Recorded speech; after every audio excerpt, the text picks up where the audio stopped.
Well, we know that police are now investigating this as potentially attempted murder.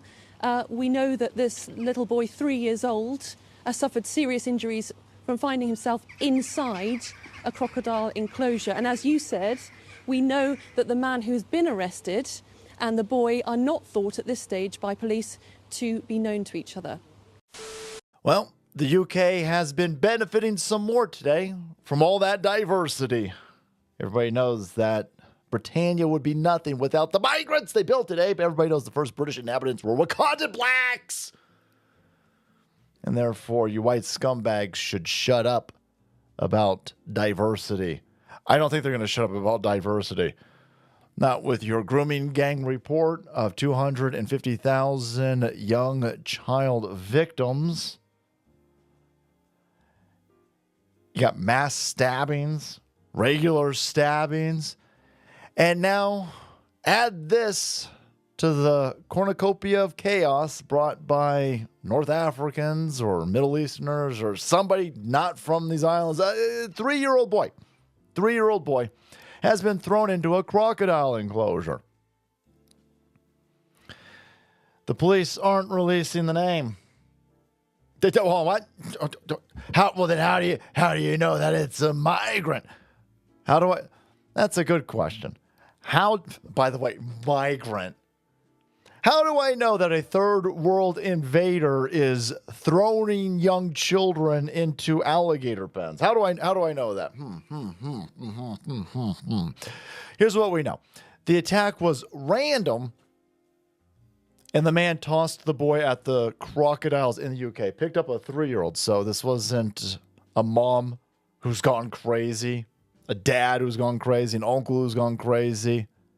This is just some weirdo who's like, hey, look, 3-year-old. Chuck him into the alligator pen. And the reason why I know that it's a migrant, because if it was Henry O'Lawrence, they would say it. They would be like, we caught this crazy dude, right? His name is Chuck Steak, and he threw this poor child into the alligator pen because he's crazy. They ain't doing any of that. Not doing any of that. Here's David Santa Carlo over here. How do I know that it was a migrant? Well, hang on. Look at this. A 30-year-old man from Norfolk. A man in his 30s. A 30-year-old man from Norfolk. A 30-year-old man from Norfolk. A 30-year-old man from Norfolk. What? Who threw him in there? Oh, I tell y'all. You know his age? Well, you don't know his name? How'd that work out?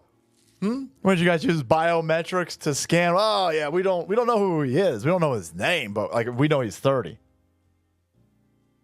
Okay. What's his name? Well, we told you his age. Why do you need to know his name?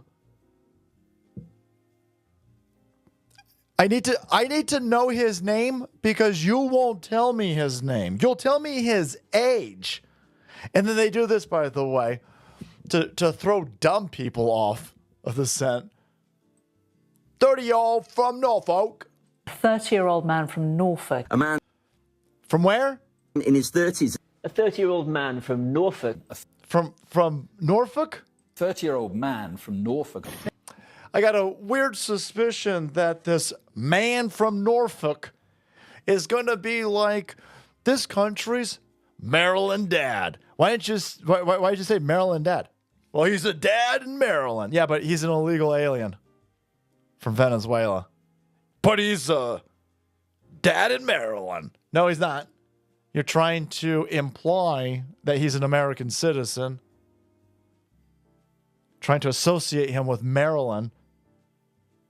The same thing over here. This 30-year-old man from Norfolk is going to have been a Norfolk resident for 2 months, right?